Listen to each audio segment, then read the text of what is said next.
አስተሳሰብ አንትሮፖሴንትሪክ ይባላል። ምን ማለት ነው?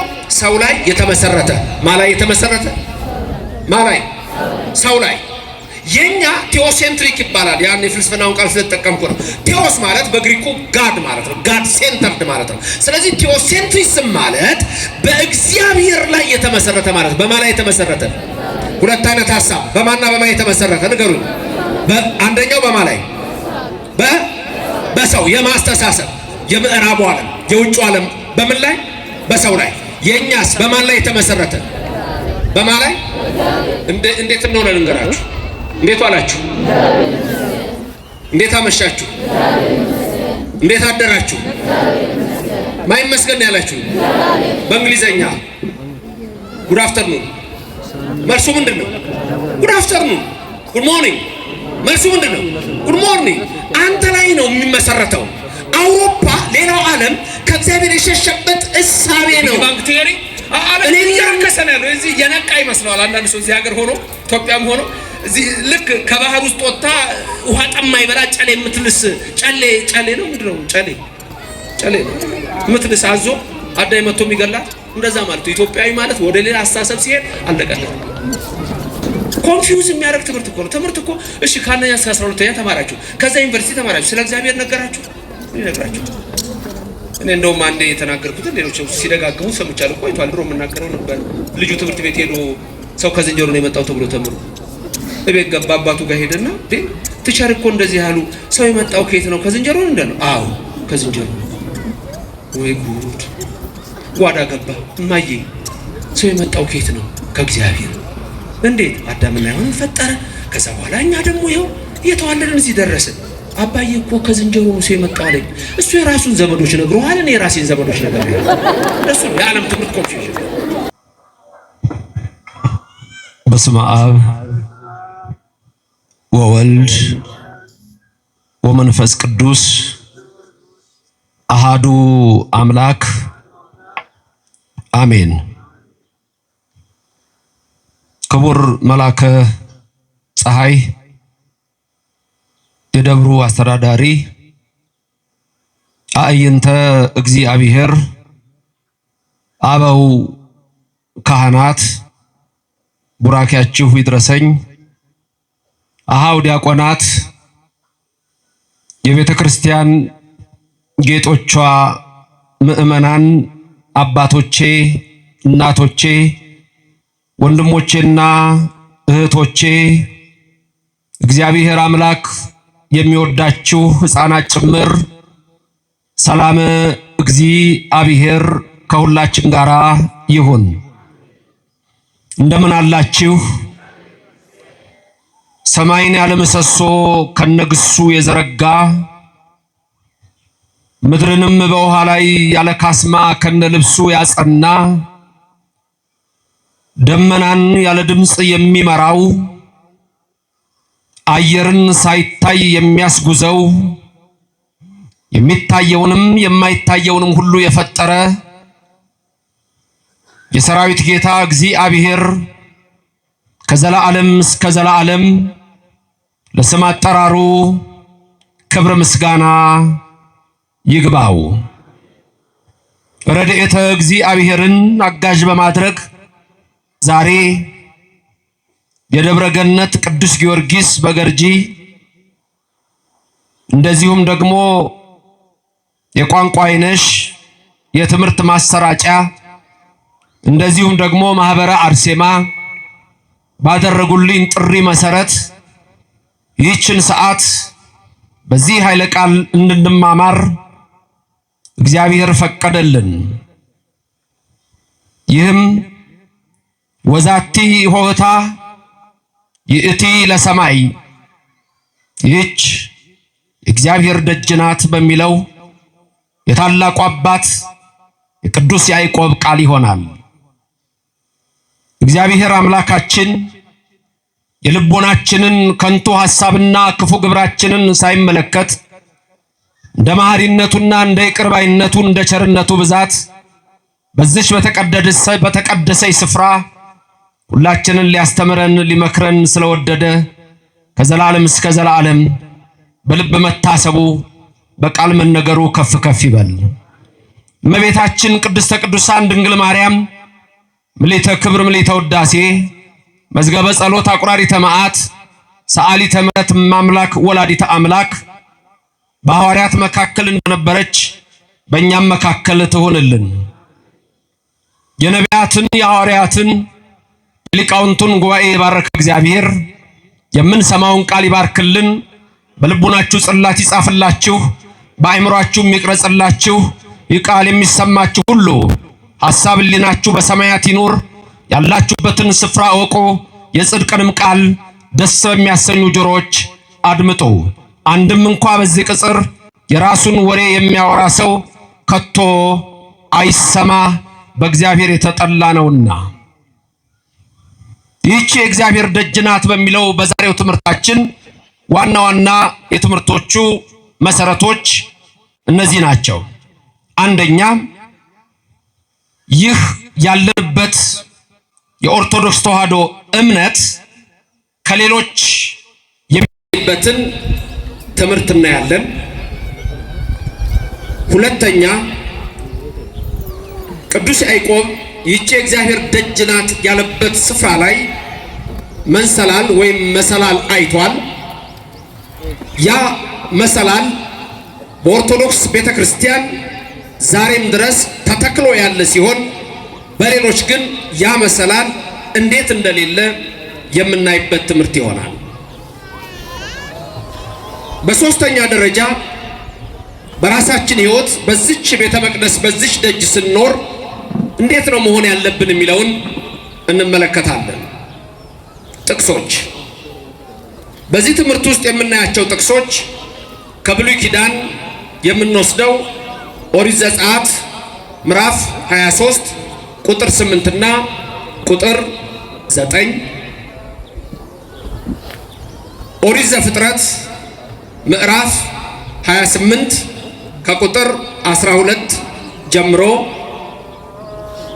ኢሳይያስ ምዕራፍ 6 ከቁጥር 1።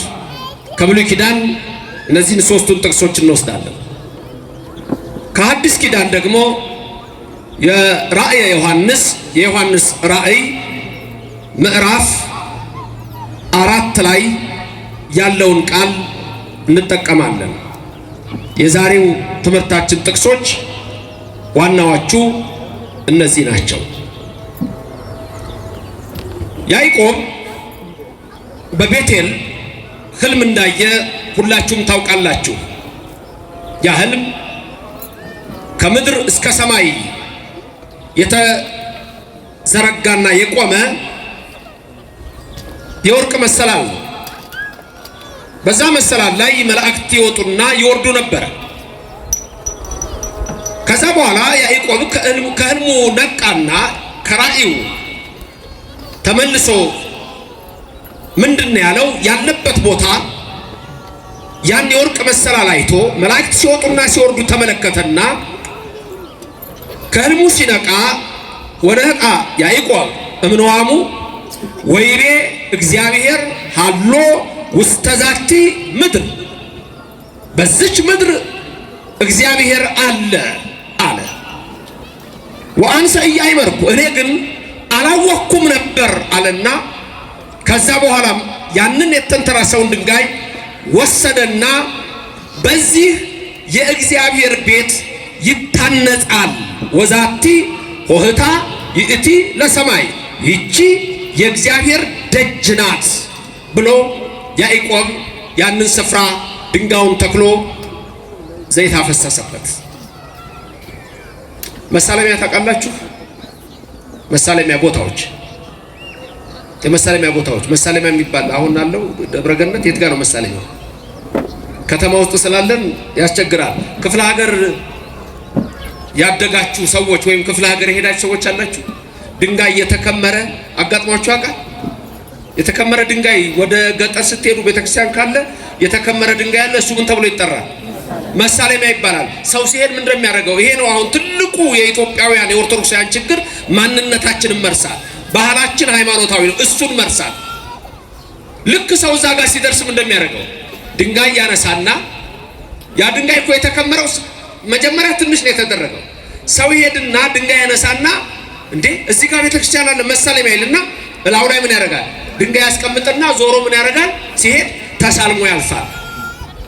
ዋን ሰያ ይመርኩን ያላወቅኩም ነበር ለካ ይሄ እግዚአብሔር ቤት ነው አለ ያዕቆብ።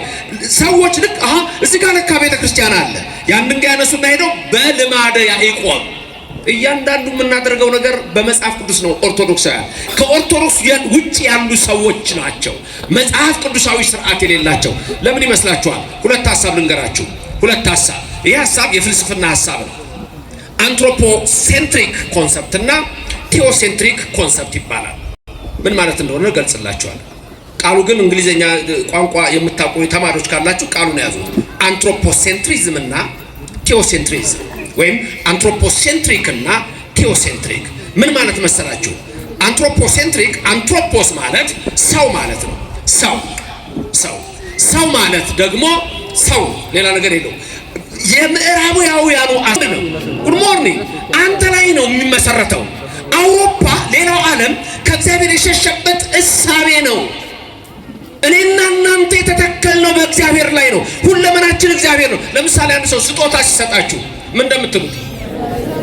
አቤት እግዚአብሔር ይስጥልኝ። የእንግሊዘኛውን ትጠቀማላችሁ፣ እሷን ታውቃታላችሁ። አንድ ሰው ስጦታ ቢሰጣችሁ መልሳችሁ ምንድን ነው? በእንግሊዝኛ ምንድን ነው? ቴንክ ዩ። ዩ ናን ሴንተርድ ነው። ሰው ላይ ነው የተመሰረተው። እኔና እናንተ ለምናደርገው ነገር ሁሉ እግዚአብሔርን ነው የምናመሰግነው።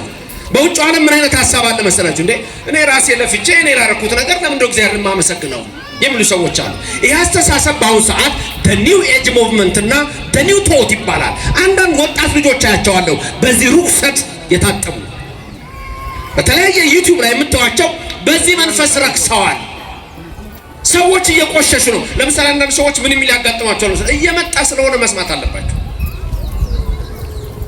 አይ አም ስፒሪቹዋል ናት ሪሊጂየስ የሚል ኮንሰፕት አለ። አም ናት ሪሊጂየስ አም ስፒሪቹዋል የሚል ምን ማለት መሰላችሁ? እኔ መንፈሳዊ ነኝ እንጂ ሃይማኖተኛ አይደለሁም። ይሄውን በጣም ገና ወደፊት የሚመጣ ሐሳብ እየመጣ ያለ ነው። ሎ ኦፍ አትራክሽን እንደዚህ በቃል እንደዚህ የሚባሉት ነገሮች ሁሉ እዛ ላይ ናቸው። እኔ መንፈሳዊ ነኝ ሃይማኖተኛ አይደለሁም ማለት ባጭሩ ምን ማለት መሰላችሁ? ይሄን ሐሳብ የሚያመጣው ሰይጣን ነው። ስለ ፍቅር በስማም ይቅር እንዳለው ማለት ነው።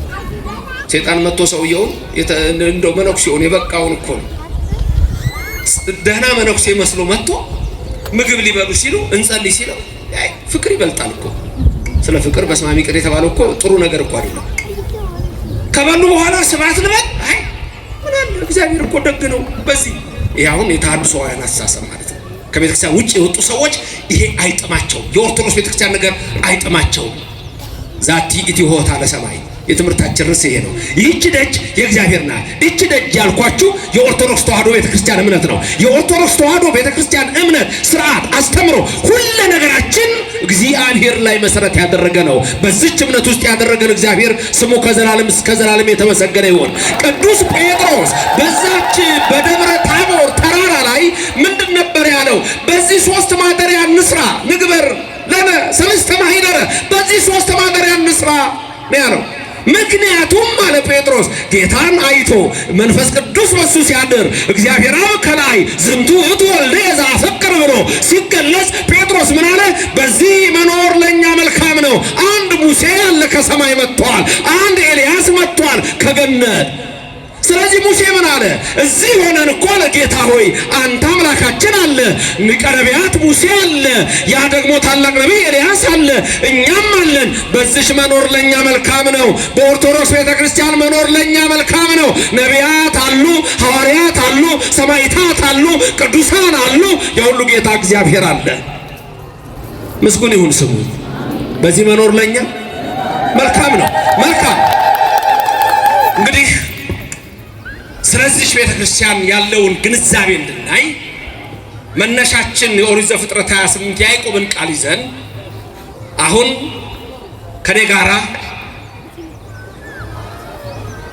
አብረን ጉዞ የምናደርገው መጀመሪያ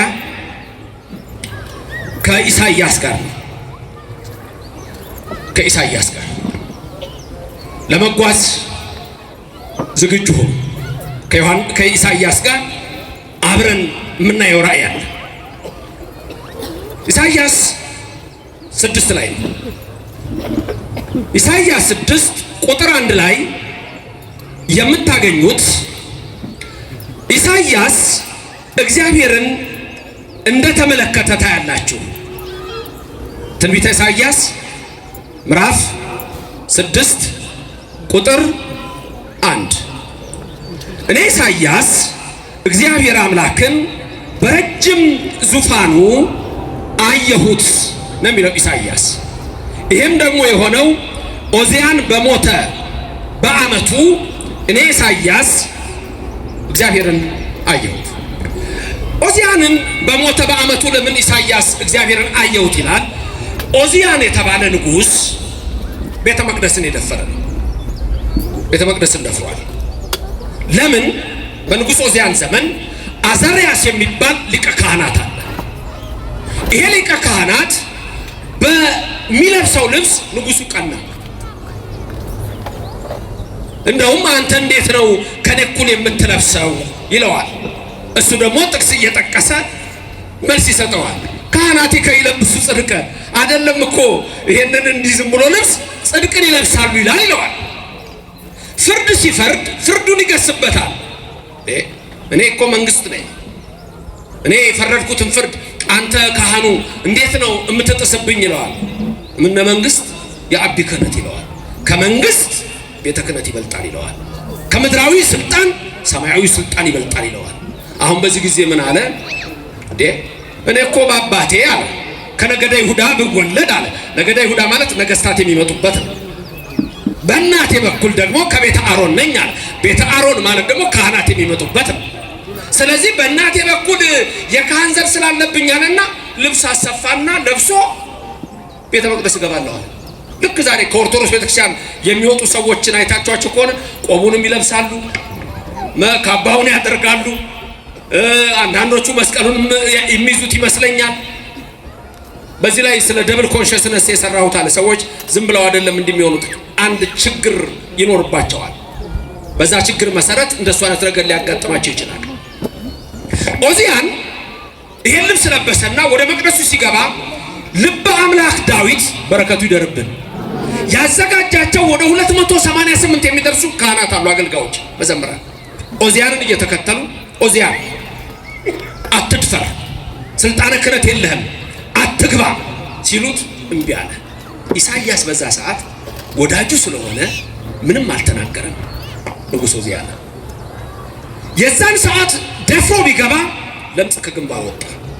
ሱት አንስቶ ቢሸፍን በሱቴ ላይ ወጣ። በብሉይ ዘመን ለምጽ ያለበት ደግሞ መቅደስ መግባት አይችልም። በመቅሰፍ ተመታ፣ አፋፍ ሰው ወሰዱት፣ በዛው ነው የሞተው። እግዚአብሔር ከእንዲህ አይነት መቅሰፍት ይሰውራል። ኢሳይያስ ዝም አለው። ቢመክረው ኖሮ ሊመለስ ይችል ነበር። አንድ ንጉሥ ነው፣ ሁለት ወዳጁ ነው። በዚህ ምክንያት ዝም ስላለ ኢሳይያስ ከንፈር ላይ ደግሞ ለምጽ ወጣ። ተመልከቱ የእግዚአብሔር ሥራ። ኢሳይያስ ለ3 ዓመት ትንቢት አልተናገረም። ከዛ በኋላ 3 ዓመት ትንቢት ተከልክሎት ምንም ነገር ትንቢት ሳይመጣለት ከንፈሩ ላይ ለምጽ ወጥቶ ልክ ኦዚያን በሞተ በዓመቱ ወእምዝ በዓመተ ሞተ ኦዚያን ንጉሥ ይላል። ኦዚያን በሞተ በዓመቱ እኔ ኢሳይያስ እግዚአብሔርን አየሁት ይላል። ኢሳይያስ እግዚአብሔርን ሲያየው ደግሞ በምን አይነት ሁኔታ እንዳየው ሲናገር በረጅም ዙፋን ላይ ይላል። በረጅም ዙፋን ላይ አየሁት። ርኢክዎ ለእግዚአብሔር እንዘ ይነብር ዲበ መንበሩ ነዋህ ወልዑል ይላል። ነዋህ ወልዑል ረጅምና ታላቅ ዙፋን ላይ እግዚአብሔር ዘይነብር እግዚአብሔር እዛ ላይ ያለ። ምኑን ያየው ኢሳይያስ? ሰማይ መቅደሱን ያየው። ቅድም አብረን እንያልኳችሁ ይሄ ነው። ሰማይ ላይ ነው የሚያየው። የለበሰው ዘርፋፋ ቀሚስ ይላል መቅደሱን ሁሉ ሞልቶት ነበር ይላል።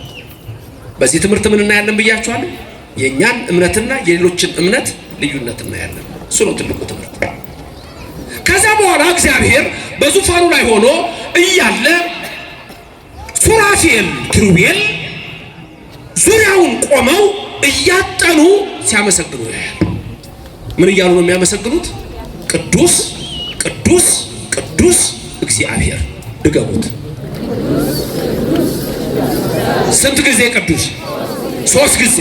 ቅዱስ ቅዱስ ቅዱስ ማ እግዚአብሔር አንድነቱ ሶስትነቱ በዚህ ይገለጥለታል። ሱራፌል ኪሩቤል ደግሞ ዕጣን እያጠኑ ነው። ዕጣን እያጠኑ ዕጣኑ ደግሞ መቅደሱን ምን አድርጎት ነበረ? ሞልቶት ነበር። ካሁኑ ጠይቃችሁ መቅደስ አላችሁ የላችሁ? ምን ነው መቅደስ አላችሁ? ካህን አላችሁ? ዕጣን አላችሁ? እግዚአብሔር የተመሰገነ። መላእክት አሏችሁ? ይሄን ጥያቄ ሌላ እምነት ድርጅት ሄጄ ብጠይቅ መቅደስ አላችሁ?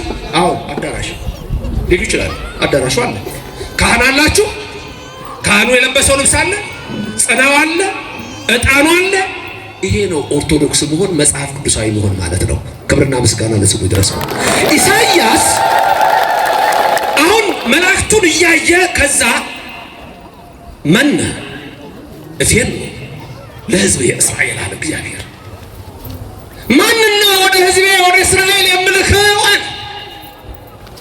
ሰው ጠፋ ማለት ነው። ኢሳይያስ ከንፈሩ ላይ ለምጽ ወጥቷል። በብሉይ ዘመን ከንፈሩ ላይ ለምጽ ያለው ማስተማር አይችልም። ማንን እልካለሁ አለ እግዚአብሔር። እኔ ኢሳይያስ ሰማሁ። አምላኬ ሆይ ከንፈሩ በረከሰበት ሕዝብ መካከል ከንፈሬ ረክሶብኝ ተቀምጫለሁ እንጂ አምላኬ ሆይ እኔ እሄድ ነበር። እግዚአብሔር ደግ ነው። ደግ ነገር ያድርግላችሁ። ሱራፌል አንዱን መልአክ ሱራፌል አዘዘው፣ ሂድ አለው። ከጽናው ላይ ከፍም በጉጠት ፍም ወሰደ። ኢሳይያስ ቀና ብሎ እያየ ያ መልአክ እየበረረ ወደሱ መጣ። የእግዚአብሔር መልአክ ዙሪያችሁን ይክበባችሁ። ኢሳይያስ አለው። በዛ በፍሙ ከንፈሩን ነካው። ኢሳይያስ ኃጢአትህ ተወገደ፣ በደልህ ተወገደ፣ ትንቢት ተመለሰልህ አለው። ከዛ በኋላ አምላኬ ላከኝ አለ። ሂድ እንዲህ ብለህ አስተምር አለው። ኢሳይያስ ይሄንን መቅደስ አየ። ክብርና ምስጋና ለእግዚአብሔር ይድረስ። መቅደስ ውስጥ እግዚአብሔር ተቀምጧል። በዚህ መልክ አየ። ጥሩ። ኢሳይያስን የሰማውን መቅደስ ያሳየው እግዚአብሔር ሙሴን መጀመሪያ አሳይቶታል። መቅደስ ላይ የምትሰራው የኛ ቤተክርስቲያን ከዛ ከሰማያዊው የመጣች ነች። ኢሳይያስ ያየው የሰማውን አይደለም። ሙሴ ደግሞ ሲሰራ ምንድነው ያለው? ቅድም ከነገርኳችሁ ጥቅሶች አንዱ ዘጸአት 23 ቁጥር 8ና ቁጥር 9። ቁጥር 8ና ቁጥር 9 ላይ እግዚአብሔር ምንድነው ያለው ለሙሴ? ሙሴ መቅደስ ትሰራልኛለህ፣ ህዝቡ መቅደስ ይስራ፣ የምትሰሩትም እኔ በመካከላችሁ እኖር ዘንድ ነው። ይሄን ቃል ድገሙልኝ። በመካከላችሁ እኖር ዘንድ መቅደስን ስሩልኝ። ማን ያለው ይሄንን? መቅደስ እንዲሰራ ያዘዘው ማን ነው? ለሙሴ ታቦት የሰጠው ማን ነው? ሁለቱን ጽላት የሰጠው ማን ነው? እያንዳንዱ ስርዓት ያዘዘው ማን ነው? ክብርና ምስጋና ይግባው። ዛቲ ትሆታ ለሰማይ፣ ይህች እግዚአብሔር ደጅ ናት። ተመልከት። ኦርቶዶክሳዊ መሆን ክርስቲያን መሆን ማለት ልዩነቱን ተመልከት። ከዚች ቤት ስትወጡ ያ ያዕቆብ ያየው መሰላል የለም እዛ፣ እዚህ ግን እንደተተከለ ተሰብሯል። እዛ የለም።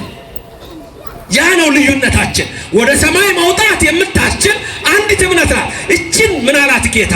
ማቴዎስ 7:13 ጠባብ መንገድ። ምን አይነት መንገድ? ጠባብ መንገድ። ኤርምያስ 6:16 ላይ ምን አይነት መንገድ አላት? የጥንቷ መልካሚቱ ወደ ሕይወት የምትመራ መንገድ አላት። ኤርምያስ 6:16 ተመልከቱ። የኦርቶዶክስ ተዋሕዶ ቤተክርስቲያን በዚህ መልክ ነው የምትቀረጸው። ታዲያ እግዚአብሔር ሙሴን ሲያዘው ምን አለው? የሰማዩን መቅደስ አሳይቶት፣ አሁን ኢሳይያስ ያየው የሰማዩን መቅደስ አሳይቶት ልክ እንደሱ በምድር ላይ ስራ። ሶሎሞን ደግሞ ቤተ መቅደሱን ሲሰራ ልክ ሙሴ እንዳዘዘው እንደ ሰማዩ። ቅዱስ ዮሐንስ በራእዩ ላይ የሚናገረው 7ኛው ምዕራፍ ላይ የምታዩት ቃል አለ። እዛ ላይ እግዚአብሔር መንፈስ ቅዱስ ሚስጥር በሚገልጥለት ለዮሐንስ ወልደ ነጎድጓድ በረከቱ በሁላችን አድሮ ይሁን። ዮሐንስ ወልደ ነጎድጓድ በራእዩ ላይ ሲጽፍ ቅድም ኢሳይያስ የወሰድነው ከብሉይ ነው።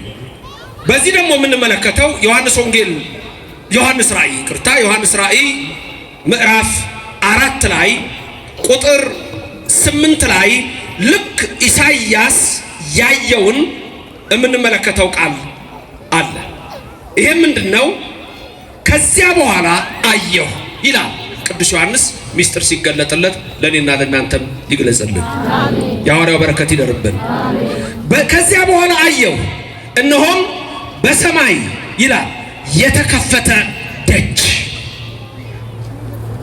የተከፈተ ደጅ ይላል።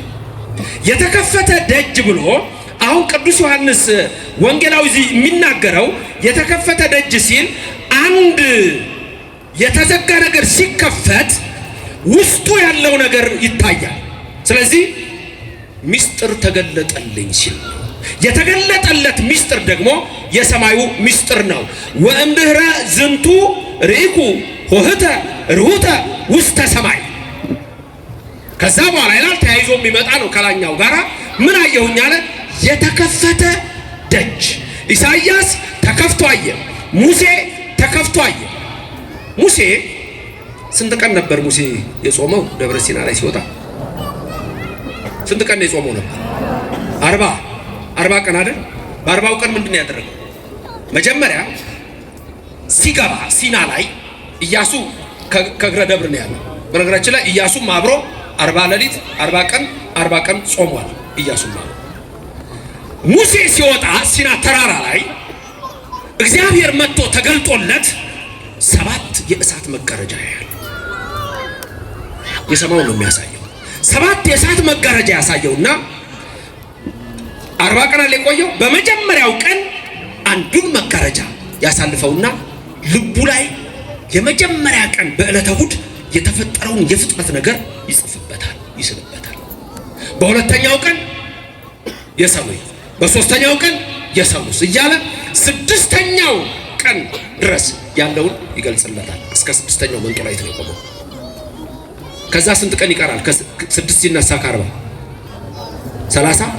34ቱን ቀን ደግሞ ወነበቦ እያለ የሰጠው በእኛ ወደ 572 በአይሁዶቹ ወደ 613 ያደርሷቸዋል።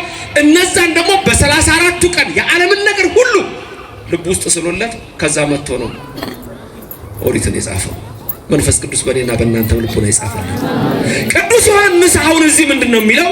የተከፈተ ሪኩ ሆህተ ርሁተ ውስተ ሰማይ፣ በሰማይ ነው። ከኔ ቀጥላችሁ ተናገሩ። በሰማይ የተከፈተ ደጅ አየሁ። ይሄን የተከፈተ ደጅ ሲያይ ልክ ኢሳይያስ እንዳየው ምን አየ? 24 ቄሶች አየ።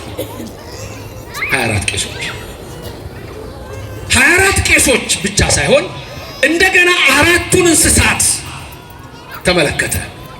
40ቱ እንስሳ የሚባል ህዳር 8 በዓል የምናከብረው 40ቱ እንስሳ ትዝ ይላችኋል?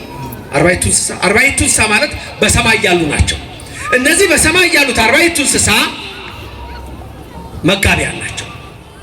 በብሉይ ዘመን በ4ቱ ከዋክብት የተመሰሉ ናቸው። 4ቱ ከዋክብትን ታውቋቸዋላችሁ? ናርኤል፣ ነምልክኤል የተባሉት። ከዛ እንደገና በሐዲስ ኪዳን ደግሞ በ4ቱ ወንጌላውያን። የመጀመሪያው ወንጌላዊ ማን ነው? የመጀመሪያው ወንጌላዊ ማን ነው? ማቴዎስ። ወይ መስል ብእሲ ምን ይመስላል? ገጸ ምንድን ነው? ገጸ ብእሲ ነው። ሁለተኛው ወንጌላዊ ማን ነው? ማርቆስ። እሱ ደግሞ በምን ይመሰላል? በአንበሳ። ሶስተኛው ደግሞ ማን ነው? ወንጌላዊ ሉቃስ። በምን ነው የሚመሰለው? በእንቦሳ ወይም በላሂም። አራተኛው ወንጌላዊ ደግሞ ማን ነው?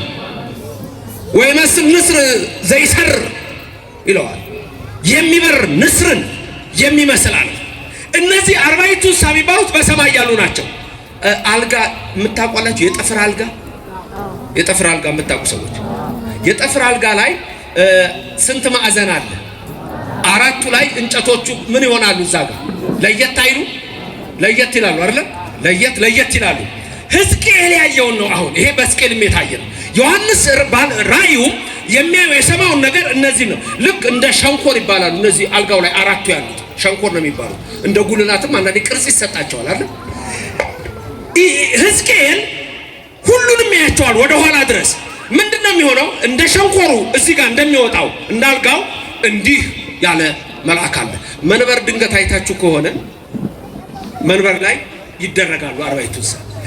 ይሄ ገጸ ብእሲ የተባለው ማቴዎስ ስለ ሰው ልጆች ሁሉ ይጸልያል። ኦርቶዶክስ ይሄ ነች ኦርቶዶክስ። ያ ገጸ ብእሲ የተባለው የሰማዩ መልአክ ማቴዎስ በሱ የተመሰለለት ስለ ሰው ልጆች ሁሉ ይጸልያል። ቀጥሎ ማን ነበር ወንጌላዊ? ማን ነው ሁለተኛው ወንጌላዊ? በምን ነበር የሚመሰለው? በአንበሳ። እሱ ደግሞ ወይም በአማርኛ አንበሳ፣ እሱ ደግሞ ለአራዊት ሁሉ ይጸልያል። ለአራዊት ሁሉ። ሶስተኛው ወንጌላዊ ማን ነው? ሉቃስ። እሱ ደግሞ ምንድነው? ገጸ አንበሳ። ያ መልአክ በሰማይ ያለው ጸዋርተ መንበር የሚባሉ ናቸው። እሱ ደግሞ ለአራዊት ሁሉ ይጸልያል። አራተኛው ወንጌላዊ ማን ነው? ቅዱስ ዮሐንስ ነው። እሱ ደግሞ ምን ተብሏል? ንስር ተብሏል። እሱ ደግሞ ለአዕዋፍ ሁሉ ይጸልያል። በዚች ቤተክርስቲያን ያደረገን እግዚአብሔር ስሙ የተመሰገነ ይሁን። በየትኛውም ዓለም ቅዳሴ ላይ ከሰባቱ ኪዳናት አንዱ የሆነው ዲያቆን ከሚያነበው በእንተ ቅድሳት የሚባል ጸሎት ቅዳሴ ላይ ያሰቡ እግዚአብሔር እንዲህ እንዲያደርግልህ እንማልዳለን። እናንተ ደግሞ ምን ትላላችሁ? አሜን ኪርያላይሶ አቤቱ ይቅር በለን ትላላችሁ አይደል? ኪርያላይሶ ያ ሳትሆን ወደ የውሰዷል። ጽሑፍ ላይ እናንተ ያ እናያታለን። ኪሪየ ከሆነ እግዚ ነው። ኪሪያ ከሆነ ግን እግዝእትነ ነው። እሱ ላይ ጽሑፉ ላይ ወደ ያ ስለሚያመጣው ኪሪየ ላይሶና ኪሪያ ላይሶ ይላል። ኪሪየ ካለ አቤቱ ይቅር በለን ነው። ኪሪያ ከሆነ ደግሞ ይቅር በይን ነው። ለእመቤታችን ይሆናል። በዛ ጸሎት ውስጥ ስለ ሰማይ ይጸልያል። ቡራኬ ሲሰጡ መላከ ፀሐይ በአራቱ ማዕዘን ይጀምራል። ከዚህ ወንጌል ላይ በአራቱ ማዕዘን ከራስ ይጀምራል። መቅደሱ አርቅ እግዚኦ እምኔ ከኔ አርቅ ይላል። ወእምነ ሁሉ ሕዝብከ ከሕዝብህም አርቅ ወእምዝንቱ መካን ቅዱስ ዘዚአከ ይላል። ከዚች ቦታ በአራቱ ማዕዘን ቄሱ ሲባርክ ዓለምን ሁሉ ይባርካል። ይሄ ስልጣን ያለው በዚች በሰማይ ደጅ በኦርቶዶክስ ተዋሕዶ ቤተክርስቲያን ነው። ክብርና ምስጋና ለዘላለም ለሱ። አሁን ይሄን እምላችሁ ሌላ ቦታ መሰላሉ የለም። መውጣት አይቻልም ወደ ሰማይ። ከሌለ እንዴት ትወጣለህ? ያለ መሰላል የያዕቆብ መሰላል እዚህ ነው ያለው። ልብ በሉ። አሁን ዮሐንስ የሰማይ ደጅ ተከፈተ አለ። የተከፈተ ሰማይ አየሁ አለ። ሰማዩን ሳይ 24 ቄሶች አየ። ከዛ 40 ሳየ እንዴት እንደሚጸልዩ ተመለከተ። ስለ አውሬ ይጸልያል እኛ ቤተክርስቲያን፣ ስለ ዝናብ፣ ስለ ዝናማት። አሁን ዛሬ ሌሊት መንገድ የወጡ ነጋዴዎች ካሉ እቺ ቤተክርስቲያን ጠዋት በእንተን ላይ ነግዱ፣ በእንተ ፍሬ ምድር፣ በእንተ ዝናማት፣ በእንተ ሰላም፣ ስለ ሰላም ስለ ሀገር የምትጸልይ ቤተክርስቲያን። ሌላ ቦታ ከፈለግ ጸሎትም የለ። እውነቱን ነጋገር ካለ የት ነው ያለው? ካቶሊኮች ከሄዳችሁ የእኛን ቅዳሴ ወስደው የእኛን ቤተክርስቲያን ነገር ወስደው ነው። ወደ ፕሮቴስታንት ከሄድ ደግሞ ፓስተሩ ደስ ያለውን ነው፣ መብቱ ነው። ደስ ያለው ቢፈልግ ኢየሱስን ስም ጠርቶ ቢፈልግ በካራቴ ሰይጣን ማስለቀቅ ይችላል። መብቱ ነው፣ እሱ የራሱ ነው። መሰላሉ አለ ወይ? እሱ ላይ ነው ጥያቄ። ባጭሩ ላይ እነግርሃለሁ፣ የለም። ዩሮሴንትሪክ ነው፣ አንትሮፖሴንትሪክ ነው። በሰው ላይ ነው የተመሰረተው፣ እኔ ላይ ነው የተመሰረተው። ለዚህ ነው ኢየሱስን እንደ ግል አዳኝ አድርገው ውሰድ። ተመልከቱ፣ ኢየሱስን እንደ ግል አዳኝ አድርገው ውሰድ የሚለው እሳቤ እኔ ላይ ነው የተመሰረተው። እኛ ደግሞ ስትጸልዩ ብላችሁ ጸልዩ የተባለው አቡነ ዘበሰማያት አባቴ ሆይ ነው። አባታችን አንዱ ለአንዱ። ኦርቶዶክስ እች ናት፣ የሰማይ ደጅ ናት። ክብርና ምስጋና ለስሙ ይድረሰው በእያንዳንዱ ነገር ላይ የምናየው። ስለዚህ ኢሳይያስ ምዕራፍ 6 ላይ ያየው ቅዱስ ቅዱስ ቅዱስ እግዚአብሔር የሚለውና ዮሐንስ በራእዩ ያየው ቅዱስ ቅዱስ እግዚአብሔር የሚለው አንድ ነው። እስቲ በሉት፣ ቅዱስ ቅዱስ ቅዱስ እግዚአብሔር ጸባኦት ፍጹም። ተመልከቱ፣ ፍጹም ቅዱስ ኪዳን ላይ የምንለው ቃል አለ። ቅዱስ አሁን ባጭሩ አንድ ነገር ልንገራችሁ። ኪዳን የማያደርስ ምእመን፣ ቅዳሴ የማያስቀድስ ምእመን ኃጢአቱ አይደመሰስም። ይሄን ባጭሩ ነው። ይሄ ማታ ጉባኤ ብቻ ተምሬ ጸድቃለሁ ብለህ የምታስብ ከሆነ ቲክቶክ ላይ ተምሬ ዩቲዩብ ላይ ተምሬ የምትል ከሆነ የለም። ማያስቀድስ ሰባኪ፣ ማያስቀድስ ቄስ፣ ኪዳን የማይደግም ቄስ፣ ትምህርተ ውባት የማይደግም ቄስ፣ የማይጸልይ ምእመን፣ ዳዊት የማይጸልይ ምእመን፣ ዮሐንስ ወንጌል የማይጸልይ ምእመን፣ ውዳሴ ማርያም የማይጸልይ ምእመን እሱም ገና ልጅ ነው። በትንሹ ግን ከእግዚአብሔር ጋር ለመገናኘት የምትሹ ሰዎች ሁሉ እግዚአብሔር ይቀርባቸዋል። ቃሉ ምንድን ነው ያለው? ልበ አምላክ ዳዊት ቅረቡ አቤሁ ወያበርህ ለክሙ፣ ወደ እሱ ቅረቡ እሱ ያበራላችኋል። ብርሃን ማለት እውቀት ነው። እግዚአብሔር እውቀቱን ይግለጽላችሁ። አሁን የምንሰማውን ሁሉ በልቡናችን ያሳድርልን። ኪዳን ጸሎት ታውቃላችሁ አይደል? ሁሉም ሰው ያውቃል። ለምሳሌ ቅዳሴ መሃል ስታስቀድሱ ዝውእቱ የሚል አንድ ጸሎት አለ። ቅዳሴው ላይ በአፋ ሆነው ካህናት ይበሉት ይላል። ዝውእቱ የነቢያትን ነገር ስለሚያስታውስ በአፋ ሆነው ይበሉት ይላል። ከዛ እዛ ላይ ዝውእቱ ጊዜ ዕጣን ህሩይ እያለን አሁን ጊዜ የዕጣን ጊዜ የማመስገን ጊዜ ነው። ጊዜ ሰብሖቱ ለመድኃኒት ጌታችን መድኃኒታችን የምናመሰግንበት ጊዜ ነው። እሱን በዕጣን መስለን እናቱ ድንግል ማርያምም በዕጣን መስለን ከዛ እየመጣ ለሚካኤል ምሕረት ተሰጠው ተወ ምሕረት ለሚካኤል ወብስራት ለገብርኤል ወሀብተ ሰማያት ለማርያም ድንግል። ለሚካኤል ምሕረት ተሰጠው፣ ምሕረቱን ይላክልን። ለገብርኤል ማብሰር ደስ የሚያሰኘውን ነገር ይንገራችሁ። ሰማያዊ ሀብት ለእመቤታችን ስልጣን ነው። መርህ ለመንግስተ ሰማያት ናት፣ መርታ መንግስተ ሰማያት ታግባችሁ። እንዲህ እያልን የምንጸልይበት ክፍል አለ። ከዛ በኋላ ከጨረስን በኋላ ካህኑ ደብሩ አለቃ ወይም የሚቀድሰው ቄስ ቅዱስ ይላል። አስታውሳላችኋል? ቅዱስ ሚልበት። ከዛ እናንተ ምን ብላችሁ ነው የምትቀጥሉት?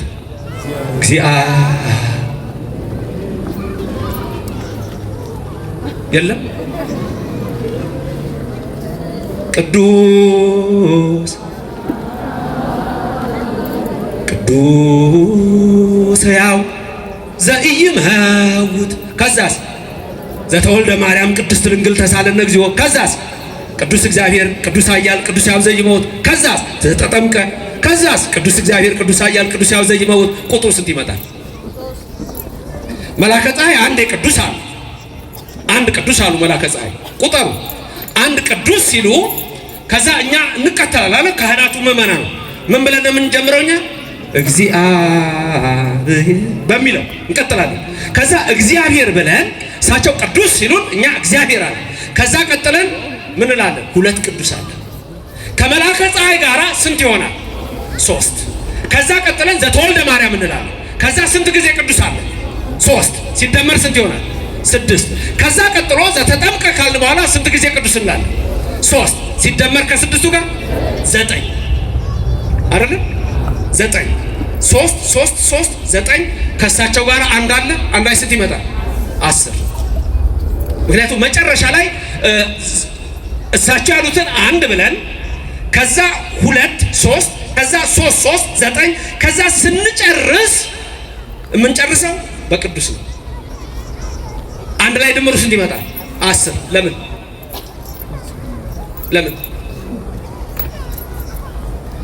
ባጭሩ ቅዱስ እግዚአብሔር የመላእክት ጸሎት ነው በሰማይ 1 2 ቅዱስ እግዚአብሔር ጌታ ሲገነዝ ዮሴፍና ኒቆዲሞስ የጸለዩት ጸሎት ነው። ተመልከቱ። ስለዚህ 3 የመላእክት ምስጋና ጌታ በሚገነዝበት ጊዜ እንደ ሩቅ ብእሲ ዝም ብላችሁ ነው እንደምትገንዙኝ አላቸው። የኔና የናንተ አምላክ ክብርና ምስጋና ይግባው። ከመስቀሉ በወረደ ሰዓት ዮሴፍና ኒቆዲሞስ ሊገንዙት ቀርበው በመፍታ በሚገንዙበት ጊዜ ዝም ብለው ሲገንዙት ምን ነው እንደ ሩቅ ብእሲ አላቸው። ታዲያ እንዴት አሉት? ወዲያው የሰማይ መላእክት ተከፈተ፣ አሳያቸው። ቅዱስ እግዚአብሔር ቅዱስ ኃያል ቅዱስ ሕያው ዘኢይመውት የማትሞት አንተ አምላካችን ነህ እያሉ ገነዙት። ክብርና ምስጋና ለእግዚአብሔር ይድረሳል። የማይሞት አምላክ ስምከ ሕያው ዘኢይመውት ዘይመውት ትጉ ዘይደቅስ ፈጣሪ ዘይደክም ይለዋል። የኔና የናንተ አምላክ የማይሞት ነው። ስሙ የተመሰገነ ይሁን። አመስግኑት። የማይሞት ነው። የኔና የናንተ አምላክ የማይደክም ነው። የኔና የናንተ አምላክ ምንም የሚሰወረው የሌለ ነው። ልንገራችሁ፣ የአማልክት አምላክ ነው። ሌሎች ጌታ ብለው እንደሚያቆሙት አይደለም። እኔና እናንተ በዚህ በኦርቶዶክስ ቤተክርስቲያን ከላይ ከመላእክት የመጣው ምስጋና ቅዱስ እግዚአብሔር ቅዱስ ኃያል ቅዱስ ሕያው ዘይመውት የምንለው የቅዱሳን ቅዱስ ነው። የጌቶች ጌታ ነው። የመላእክት አምላክ ነው። እርሱ የፍጡራን ሁሉ ፈጣሪ ነው። የኃያላን ኃያል የልዑላን ልዑል የጌቶች ጌታ የድንግል ማርያም ልጅ እሱ ሰማይና ምድርን የዘረጋው ኃያል አምላክ ነው። ዘይመውት እንለዋለን።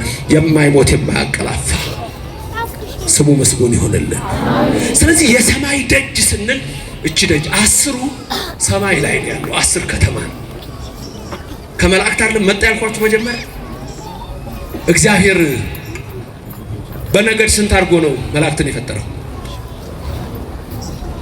በነገድ። ኧረ መላከ ፀሐይ ጉድ ፈልቷል ለካ። ምንድነው ሲማሩ የከረሙት ታዲያ? ተቆጣጠሩ እንጂ ማሩት ተቆጣጠሩ።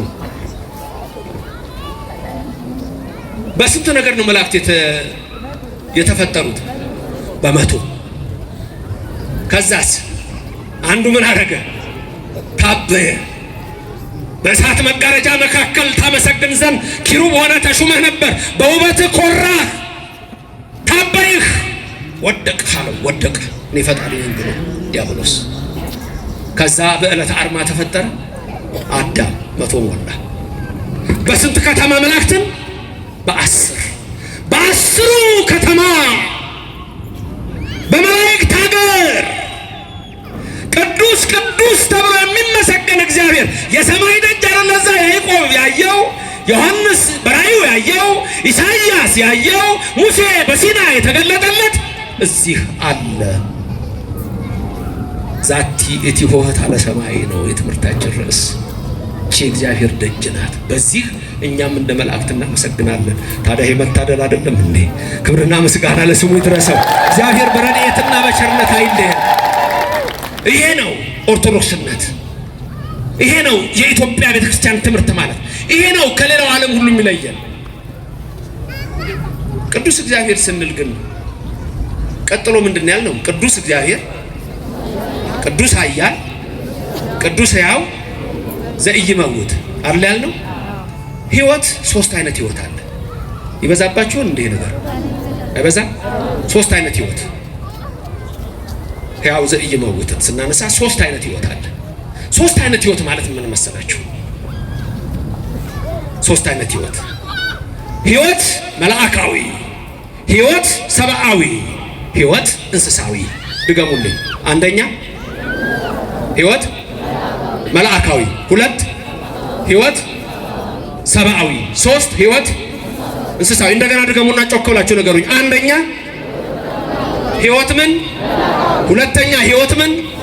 ሶስተኛ ሕይወት ምን? እግዚአብሔር ለነዚህ ሕይወት የሚሰጥ ማለት ነው። ቅዱስ እግዚአብሔር ማለት ልዩ ክቡር ማለት ነው። ልዩ ክቡር ማለት ነው። ሕይወት የሚሰጥ ማለት ነው። የሱ ከዚህ የሚለይ ነው። እሱ ማህያዊ ነው። ማህያዊ የሚባለው እግዚአብሔር ብቻ ነው። ማህያዊ መላእክትም አይባሉ፣ ሰውም አይባልም፣ ማንም አይባልም። ማህያዊ የሚባለው እግዚአብሔር ብቻ ነው። ሕያው ግን መላእክት ሕያው ልናቸው ይችላል። ሕያው ሰውን ሕያው ልንል ይችላል። ክብሩን ለመቀደስ ስሙን ለመቀደስ ክብሩን ለመውረስ ስለምንል። እሺ ሕይወት መላእካዊ አንዴ እነግራችኋለሁ፣ እናንተ ትደግማላችሁ። በቀጥታ የምትከታተሉ በጠቅላላ ተከታተሉ። እዚህ በርካታ የተባረኩ ሰዎች አሉ። እግዚአብሔር ቃል ለእናንተ የምትደርስ የሚያደርጉ ሁላችሁም እግዚአብሔር ይባርካችሁ። ይሄን ላስቀምጥላችሁና ትደግሙልኛላችሁ። ይሄ የኦርቶዶክስ ቤተክርስቲያን የትምህርት አሰጣጥ ራሱ የተለየ አሰጣጡ ራሱ የሰማይ ደጅ ናት። ምን ነው ዝም ብለን አይደለም። በርከት ሕይወት መላእካዊ በተፈጥሮ ይሰጣል፣ በሞት አይወሰድም፣ እንደተሰጠ ይቀራል። ሕይወት ሰብአዊ በተፈጥሮ ይሰጣል፣ በሞት ይወሰዳል፣ በትንሣኤ ዘጉባኤ ይመለሳል። ሕይወት እንስሳዊ በተፈጥሮ ይሰጣል፣ በሞት ይወሰዳል፣ እንደተወሰደ ይቀራል። ሕይወት መላእካዊ በተፈጥሮ ይሰጣል፣ በሞት አይወሰድም፣ እንደተሰጠ ይቀራል። ሕይወት ሰብአዊ በተፈጥሮ ይሰጣል፣ በሞት ይወሰዳል፣ በትንሣኤ ዘጉባኤ ይመለሳል። ሕይወት እንስሳዊ በተፈጥሮ ይሰጣል፣ በሞት ይወሰዳል፣ እንደተወሰደ ይቀራል። ድገሙልኝ። አበዛኸው አላችሁ አይደል? በልባችሁ አበዛኸው። ድሮ እንግዲህ ድሮ የምትማሩ ተማሪዎች ከነበራችሁ ይሄው ነው የትምህርት ያሰጣጥ አይለወጥም። እሺ በተራ በተራ ላስብላችሁ። ስንት አይነት ህይወት ነው ያየነው? 3። የመጀመሪያው ህይወት፣ ሁለተኛው ህይወት፣ ሶስተኛው ህይወት። እንግዲህ አልጻፋችሁም፣ ገብታችሁ ያው ዩቲዩብ ስላለ እንደገና ልትሰሙት ትችላላችሁ። ለሰውም ታስረዳላችሁ ብዬ አስባለሁ። እንዲሁ ዝም ብሎ ሰምቶ መሄድ አይደለም ነገሩ። ሁላችሁም የነቃችሁ ናችሁ። ልድገምላችሁ። ሕይወት መልአካዊ በተፈጥሮ ይሰጣል፣ በሞት አይወሰድም፣ እንደተሰጠ ይቀራል። የእናንተ ተራ ነው።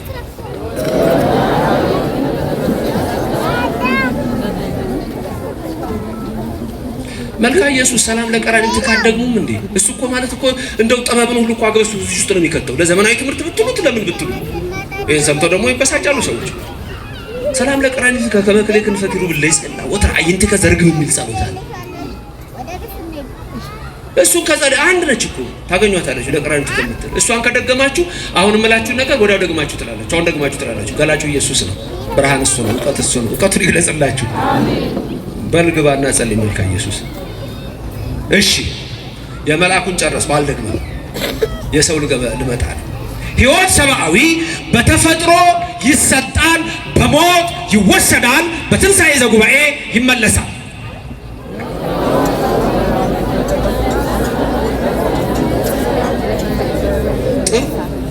እንደኔ እንደሚናገር ሰው ይቻላል።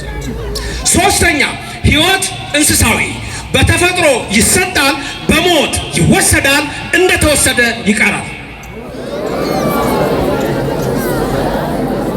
እሺ በጣም ጎበዝ ተማሪዎች እዛም እየተከታተሉ ስላሉ እነሱም እንዲገባቸው ቀስ ብዬ ላስብላችሁ። ሕይወት መልአካዊ በተፈጥሮ ይሰጣል፣ በሞት አይወሰድም፣ እንደተሰጠ ይቀራል። ሕይወት ሰብአዊ በተፈጥሮ ይሰጣል፣ በሞት ይወሰዳል፣ በትንሣኤ ዘጉባኤ ይመለሳል።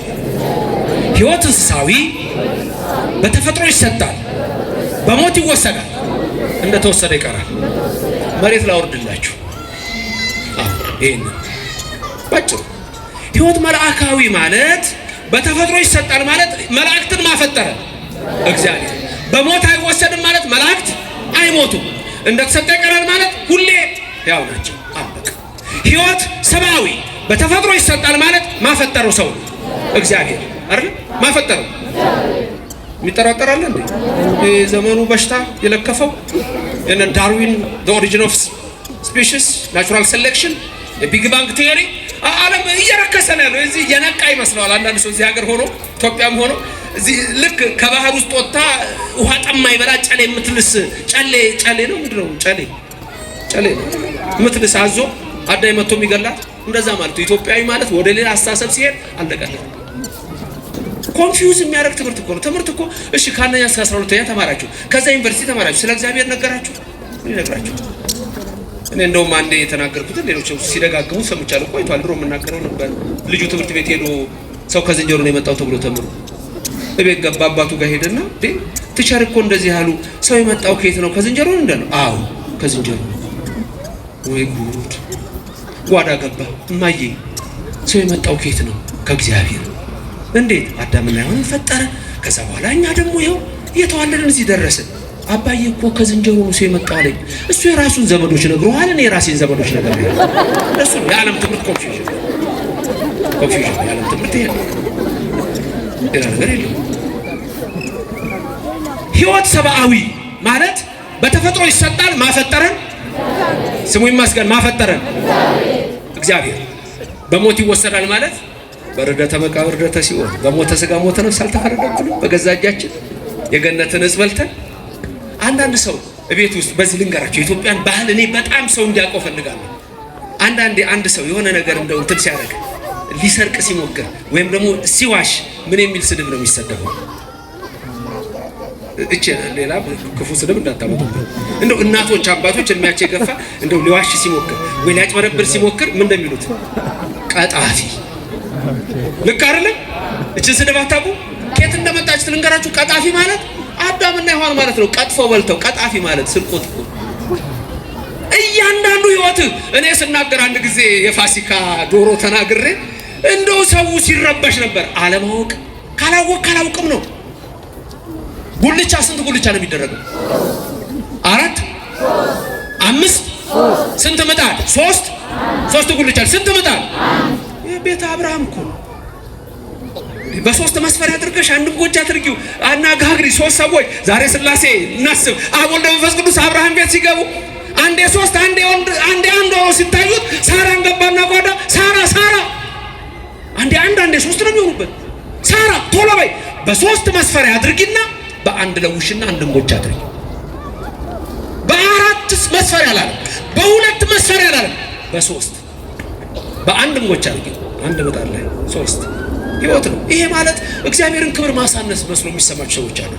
ህይወቴ ሁሉ እግዚአብሔር ነው። ህይወቴ ሁሉ እግዚአብሔር ነው። ኑሬ ሁሉ እግዚአብሔር ነው። ዛቲ ኢትፎታ ለሰማይ እቺ እግዚአብሔር ደጅና በዚችም የሚኖሩ የእግዚአብሔር ዜጎች ናቸው። ክብርና ምስጋና ለእግዚአብሔር ይድረሰው። ኑ እናንተ የአባቴ ብሩካን ኑ መንግስቴን ውረሱ የምትባሉት በዚች መቅደስ ስትኖሩ። ህይወት ሰብአዊ ማፈጠረ በሞት ምን ይሆናል? እንደተወሰደ ይቀራል። በምን ይመለሳል? በትንሣኤ ዘጉባኤ ከመቃብር ሁላችንም እንቀሰቀሳለን። ተመልከቱ። ዛቲ ህይወት አለ ሰማይ። ደግሞ የሚገርመው ዳንኤል 12 ላይ ሚካኤል ይመጣና እጃቸውን ይዛል የሚለውን ቃል ታውቃላችሁ? ከሞት ስንነሳ በትንሣኤ ዘጉባኤ ማመቶ እጃችሁን ይዛችኋል ይላችሁ ቅዱስ ሚካኤል።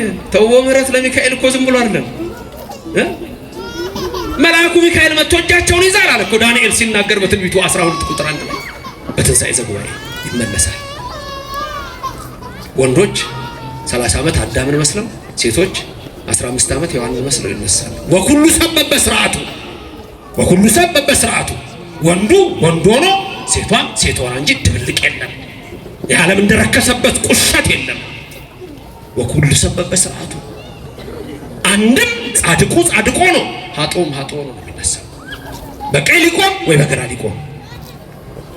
የዛን ጊዜ በእናት በድንግል ማርያም ባጠመቀ ቅዱስ ዮሐንስ በበላነው ስጋ በጠጣነው ደም ተማጽነናል። በቀኝ አቆመን ምንለው ለዚህ ነው። በቀኙ አቆመን መድኃኔዓለም። አትጠራጠሩ እንደምትቆሙ። ከዚህ እምነት ካልወጣችሁ፣ በዚህ እምነት ካላችሁ በንስሐ ሕይወት አትጠራጠሩ። እኔ ሁሌ የምነግራችሁ ነገር አለ። የመጨረሻው የቅዳሴ ቃል ምንድን ነው የሚለው? ካህኑ ይመጣሉ፣ መላከ ፀሐይ ይመጣሉ። ከዛ ምን ይላሉ? አቤቱ ሕዝብህን አድን፣ ርስትህንም ባርክ፣ ለዘላለሙ ጠብቃቸው፣ ከፍ ከፍ አድርጋቸው፣ በአንድ ልጅ በጌታችን በኢየሱስ ክርስቶስ ቤዛም ይሆን ካድ ቅድስት ቤተ ክርስቲያንን ጠብቃት ይሉና ከዛ ካህኑ እግዚአብሔር ያህል ስለ ሁልክሙ ይላችኋል። እግዚአብሔር ከማጋ ይሁን ከሁላችሁ ጋር አሜን ይሁንልን።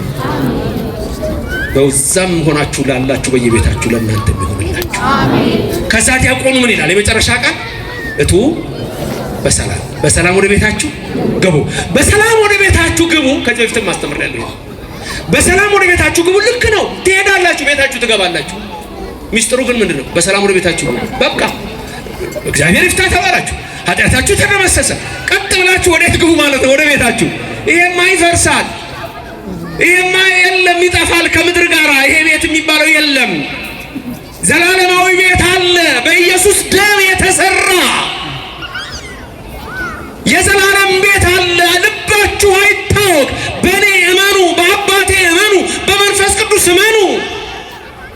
ዮሐንስ ወንጌል ላይ የተጻፈው 14 ቁጥር 1 በአባቴ ቤት ብዙ መኖሪያ አለ፣ ለእናንተ የተዘጋጀ በ3 ክፍል ባለ 30 ባለ 60 ባለ 100 ለወጣኒ ለማዕከላዊ ለፍጹማን የተዘጋጀ በ3 መንገድ ለምትወረስ መንግስቴን ውረሱ ይላል። የዛ ዜጎች ናችሁ።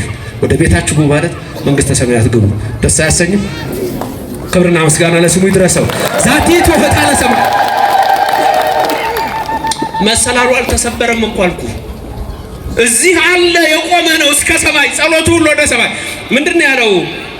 ራእይ ላይ እኮ አለ 8ም ላይ ዕጣኑ ሲያጥን መልአኩ ከዕጣኑ ጭስ ጋራ የምእመናን ጸሎት አብሮ ወደ ሰማይ ወጣ አይልም እንዴ? አብሮ ወደ ሰማይ ወጣ።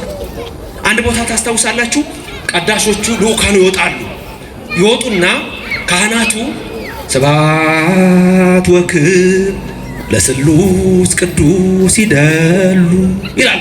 እናንተ ደግሞ ምን ትላላችሁ? የአብ ወልድ መንፈስ ቅዱስ በረከት ይደርባችሁ።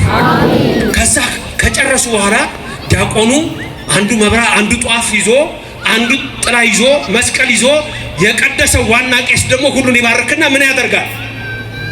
ይዞራል። ሲዞር ዝም ብሎ የሚዞር እንዳይመስል በውስጥ የሚጸልየው ጸሎት አለ። ጌታዬ ሆይ በኢያሱ ገብርከ ወልደ ነዌ በባሪያህ በነዌ እጅ፣ በኢያሱ እጅ በነዌ ልጅ የኢያሪኮን ግንብ ያፈረስህ የኔንም የሕዝብህንም እኔ አሁን ያጠንኩ ባለሁት ኃጢአታቸውን ሁሉ የኔንም ኃጢአት ደምስስልን ሲል የዛን ጊዜ በድፍረት በስተት በእውቀት ያለ እውቀት የተሰራ ኃጢአት ሁሉ ቀልጦ እንደ ኢያሪኮ ግንብ ይፈርሳል። መታደል ይህ አይደለም? ክብርና ምስጋና ለስሙ ይድረሰው። ዛቲ የሆታ ለሰማይ ይሄ መሰላሉ የተቋረጠ እንዳይመስላችሁ። ለአጠቃላይ ትምህርቴ አንደኛ ሙሴ በመካከላቸው አድር ዘንድ መቅደስ ስሩልኝ ሲለው እንደማሳይ እንደ ሰማዩ ነው፣ በሰማዩ ነው። ኢሳይያስ ይሄንን ተመለከተ። ኢሳይያስ 6 ላይ ያኛው ዘጸአት 25 ቁጥር 8 እና 9 ነው። ኢሳይያስ 6 ላይ ኢሳይያስ ተመለከተ። ራእየ ዮሐንስ ምዕራፍ 4 ላይ ቅዱስ ዮሐንስ ተመለከተ። ተመልከቱ። በመቅደስ ውስጥ የምናደርገው ስርዓት ሁሉ፣ የምታዩት ነገር ሁሉ እግዚአብሔር ስሙ የተመሰገነ ይሁን። በዚች ቤት ያለው ነገር ሁሉ ነው። ያዕቆብ ያየው ያ ነው፣ እስከ ሰማይ ደርሶ ከምድር እስከ ሰማይ። ስለዚህ የኢትዮጵያ ኦርቶዶክስ ተዋሕዶ ቤተክርስቲያን መሰረቷ ሁሉ መጽሐፍ ቅዱሳዊ ነው፣ እግዚአብሔራዊ ነው። የሰው ስርዓት በዚህ የለም። የእግዚአብሔር ስርዓት ዝም ብላችሁ ካቀማመጣችሁ የኖህ መርከብ ናችሁ። የኖህ መርከብ ምሳሌዋ ቤተክርስቲያን። ጫማ አውልቃችሁ ትገባላችሁ፣ ሌላ ቦታ አይወለቅም። ምክንያቱም ዛቲቲ ወታ ለሰማይ እቺ እግዚአብሔር ደጅ ናት። ሙሴ የእግርን ጫማ አውጣ፣ አወጣ። በሙሴ ብቻ አልቆመም። ኢያሱ አለው መልአኩ ሚካኤል ሲመጣ የእግርን ጫማ አውጣ፣ የተቀደሰ ምድር ነው አደረገ። ኢያሱም እንዲሁ ሰራ። እኛስ እንዲሁ አናደርገው? ቅዱስ እስጢፋኖስ የሰበከን ይሄ አይደለም? ስለዚህ የምናደርገው ስርዓት ሁሉ የእግዚአብሔር ነው። በኦርቶዶክስ ቤተክርስቲያን መጽናት ማለት በእግዚአብሔር መጽናት ማለት ነው። በተለይ በዚህ ክፉ ዘመን በ8ኛው ሺህ ዘመን ውስጥ ወገኖቼ እግዚአብሔርን አምኖና እግዚአብሔርን ተከትሎ መኖር እጅግ ወሳኝ ጠቃሚ ነገር ነው። ያዕቆብ ነቃ፣ እንዲህም አለ፣ ይቺ የእግዚአብሔር ደጅ ናት። ዘየታነጽ ቤተ እግዚአብሔር፣ በዚህ የእግዚአብሔር ቤት ይታነጻል አለ። እውነትም አልቀረ፣ ቤተ መስካይ ተሰርቶበታል። ይህቺ ቦታ ክርስቶስ በደሙ የዋጃት የምንለው ዝም ብለን አይደለም። ቅዱስ ቅዱስ ቅዱስ እግዚአብሔር ብለን እንድናመሰግነው ይርዳል። የህይወት ነገር ያልኩት ይህን ትምህርት ስትሰሙ እንደ ሙሴ፣ እንደ ኢሳይያስ፣ እንደ ዮሐንስ፣ እንደ ሌሎችም ቅዱስ እንደ ያዕቆብ ህይወታችን ከእግዚአብሔር ጋር መገናኘት አለበት። መሰላሉ የተዘጋጀልን ወደ ሰማይ እንድንወጣ ነው፣ ወደ ጥልቁ እንድንወርድ አይደለም። ወደ ጥልቁ እንድንወርድ አይደለም። እንደውም በቅዱሳን መነኮሳት ታሪክ ውስጥ ቅዱሳን ወደ ሰማይ በሚኖረው ጉዟቸው አየር ላይ ሆኖ የሚበጥሳል መሰላል። ዲያብሎስ ተቃላችሁ አየር ላይ ሆኖ ይበጥሳል መሰላል፣ ሰው እንዳይወጣባት። ይሄ ፈተና ማለት ነው እንጂ ይችላል ማለት አይደለም። ስለዚህ በህይወታችን ሁሉ እግዚአብሔርን አምልከን ነው ደስ ፍቃድ ይሆንልን። ሶስተኛውን ሳልጨርስ መጨረስ የለብኝም። ህይወት እንስሳዊ አይደል? ህይወት እንስሳዊ በተፈጥሮ ምን ነበር ያልነው?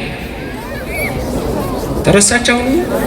በተፈጥሮ በሞት ይወሰዳል። እንደተወሰደ እንስሳት ትንሣኤ ሙታን የላቸውም ማለት ነው። ነፍሳቸው ደማቸው ነው። ደማዊት ነፍስ ነች ያለቻቸው፣ ነባቢት ነፍስ የለቻቸው። የምትነሳው ነባቢት ነፍስ ነች፣ ሕያው የሆነችው ነባቢት ነፍስ ነች። ስለዚህ እንስሳት እንደሞቱ ይቀራሉ። እንስሳት አጎንብሰው የሚሄዱት ሰው ቀጥ ብሎ የሚሄደው ለምንድን ነው? ሳይንስ ምን ይላል? ኢቮሉሽን ምን ይላል? ቢግ ባንግ ቴሪ ምን ይላል? ለምሳሌ ሰው ከቺምፓንዚ ወይም ከኤፕ ነው ተለውጦ መጣ የሚባለው አይደል? ተቀይሮ ምክንያቱም በኢቮሉሽን ምክንያቱም ሲንጠራሩ ጦጣዎች እና የዛሬ ጦጣ ይንጠራራ፣ የዛሬ ዝንጀሮ ይንጠራራ። እኛስ የመጨረሻው ስቴጅ ላይ ነው ያለነው፣ የኢቮሉሽን ላስት ስቴጅ ላይ ነው ያለነው ማለት ነው። ተመልከቱ። ብዙ ነገሮች ስተዋቸው ዓለም ከንቱ ናት። የዓለም ትምህርት ሁሉ ከንቱ ነው ወገኖቼ። እንስሳት አጎንብሰው ይሄዳሉ። አንድ ተገዢ ናቸው። ሰው ቀጥሎ ይሄዳል፣ ገዢ ነው። ግዛ ንዳ ብሎ ነው የፈጠረው። ባርኮ ፈጠራቸው ይላል። እየሰማችሁ ነው? አዳምና ሔዋን ምን አድርጎ ፈጠራቸው? ለዚህ እኮ ነው የተባረካችሁ የምትባሉት። እግዚአብሔር ይባርካችሁ። አሁን ባርኮ የፈጠረን ስሙ የተመሰገነ ይሁን። ክብር ምስጋናም ለስሙ ይድረሰው። ባርኮ ፈጠራቸው። ተመልከቱ፣ የተባረካችሁ ናችሁ። ለዚህ ነው ምእመናን የተባረካችሁ ተብላችሁ ስትጠሩ አስቡት ተፈጥሯችሁ። እንስሳት አጎንብሰው የሚሄዱት ተገዢ ናቸው። ሁለት አጎንብሰው የሚቀሩት ሞተው በዛው ስለሚቀሩ ነው። አጎንብሰው የሚሄዱት አይነሱም። ትንሣኤ ሙታን የላቸው። ሰው ግን ትንሣኤ ሙታን አለ። ስለዚህ ቅዱስ እግዚአብሔር፣ ቅዱስ ኃያል፣ ቅዱስ ሕያው ብለን ስናመሰግን እግዚአብሔርን ይሄንን ሶስቱን ሕይወት ተመልከቱ። ኃያል ስንልም ኃይል በሶስት ይከፈላል። ሰዓቴ ስላበቃ ወደ እሱ አልሄድም። ዋናው ዛሬ የፈለግኩት ትምህርት በደብረ ገነት ገርጂ ቅዱስ ጊዮርጊስ በዚህ የተማማርነው መሰላሉ ዛሬም አለ። ይህቺ የእግዚአብሔር ደጅ ናት። በዚህ የሚጸልዩ ሁሉ ጸሎታቸው ወደ ሰማይ ይደርሳል። የመሰላሉ ትርጉም አንድም መብርሃን ናት። የወርቅ መሰላል ያላት እሷን ነው። ልበ አምላክ ዳዊት በመዝሙር 44 ቁጥር 9 ላይ ወትቀውም ንግሥት በየማንከ ይላታል። ንግሥቲቱ በቀኝህ ትቆማለች ይላል። የወርቅ ልብስ ተጎናጽፋ ተሸፋፍና ነው የሚለው። በአልባሰ ወርቅ ጽሑፍት ወውርት ይላታል። ወርቅ አንዳንዴ ሰው እንደው እሱ እኮ ወርቅ ነው፣ እሷ እኮ ጸባይዋ ወርቅ ነው የሚል ቃል ትጠቀማላችሁ። ወርቅ እኮ ነው እሱ፣ ወርቅ ናት እመቤታችን፣ ወርቅ ናት። በነፍስም በስጋም በሐልዮ በገቢር ኃጢአት ያልሰራች ንጽሕት ናት እመቤታችን። ስሟ ክቡር ነው። የባለሟልነት ግርማ አላት፣ የመፈራት ግርማ አላት፣ የመወደድ ግርማ አላት እመቤታችን። ድገሙልኝ። የባለሟልነት ግርማ፣ የመወደድ ግርማ፣ የመፈራት ግርማ። ስንት ግርማ? አንድ የባለሟልነት በሥላሴ ዘንድ በአብ ወልድ መንፈስ ቅዱስ ዘንድ። ሁለት የምን ግርማ? የመወደድ በመላእክትና በእኛ በኦርቶዶክሳውያን በክርስቲያኖች በምዕመናን ዘንድ። ሶስት የመፈራት ግርማ በመናፍቃንና በአጋንንት ዘንድ ትፈራለች። ይህች የሰማይ ደጅ ናት። የወርቅ መሰላል እመቤታችን ናት።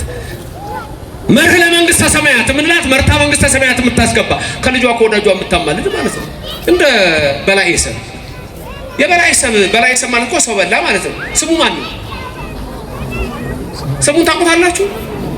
ስምዖን አገሩ የት ነበር? አንገቤን እነ ቅድስት ኢየሉጣ የነበሩበት ሀገር ነው የነበረው ስምዖን። ስምዖን ማለት እኮ ልንገራችሁ፣ ሥላሴ ለአብርሃም የተገለጸለትን ምስጢር የሚያውቅ በየዕለቱ እንግዳ ካልመጣ እህል የማይቀምስ ነው። እንደ አብርሃም ልኑ ብሎ ሥላሴን እያመለከ እንዲህ እያደረገ እኮ ሰይጣን ቀጦበት አንድ ቀን አሳስቶት እኮ ነው ከዛ በኋላ ሰው መብላት የጀመረው። ድንግል ማርያም ወደ ቀደመ ንጽህናው ነው የመለሰችው፣ ወደ ቀደመ ክብሩ ነው የመለሰችው። ከልጇ ከወዳጇ ያስታረቃቸው እንጂ ዝም ብሎ ምድረ በዳው ሲበላ የነበረ ሰው እኮ አይደለም። የቀደመ ታሪክ አለው። በትንሽ ስራችሁ ደጉን ነገር ያርግላችሁ።